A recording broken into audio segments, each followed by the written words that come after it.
We're gonna change the rear brake pads. This thing was making a lot of noise. There's some serious grooves. You can kind of tell here from the reflection. So we're gonna change the brake pads and the rotors. Let's jack up this car up. Make sure it's securely chucked. Let's get to it.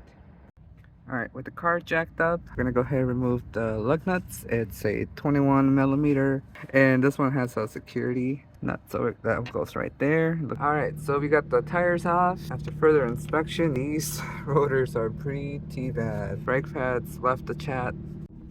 Alright, so we're gonna go ahead and take off this caliper mounting bolt. There's one on top, one on the bottom, and the caliper bracket bolts, one on top, one on the bottom, and they're both gonna be 17 millimeter. So now we need to remove this rotor. It is super seized in there. I did get it out. I just put it back in to show you what I had to deal with. Number one, it's seized. I did put a bunch of PV blaster in these holes. I also had to go and find some of these bad boys, fit them in there, and little by little, each one you have to bolt it in there, and it'll help you push out the rotor out. So I was lucky there because sometimes they don't have those. I also did smack it with the hammer to get it, but it was just not moving. It was not moving. Also, another thing I had to deal with, there's a little notch right there. So I had to find a way to push it in, and I used this to push it in. Still in there, so I'm gonna try to make it as flat as I can without damaging the hub.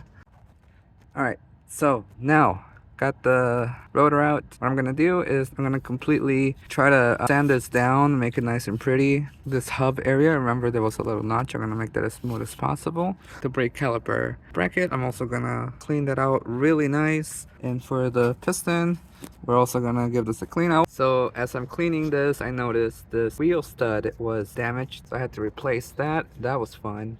Now I'm going to depress this piston. I'm going to use a C-clamp, an old pad, and essentially we're going to just get this in until that piston sits nicely in. When the master is still in there, I am going to leave it open slightly. The fluid is going to rise. So you just want to keep an eye as you're pressing that piston in.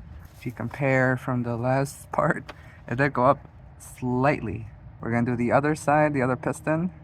So let's go ahead and we're going to start lubricating all these parts. I'm going to go in with brake parts lubricant. I'm going to put some around the piston where the caliper bracket hardware sits. Here I'm actually going to put on this copper anti-seize, and it's super high temperature. It has graphite, so it'll help with heat dispersion. Alright, one thing I did forget to mention is I'm also going to clean the caliper because we're putting a new one in.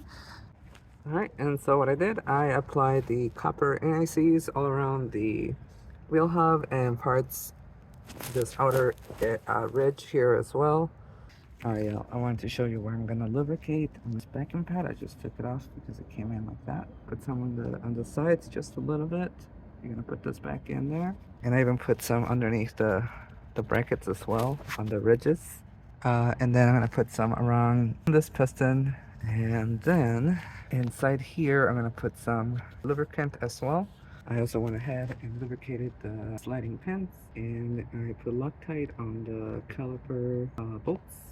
Now here on the other side, I'm about to push this piston in. The fluid did go up. Check that out. Alright, so the brakes are good to go.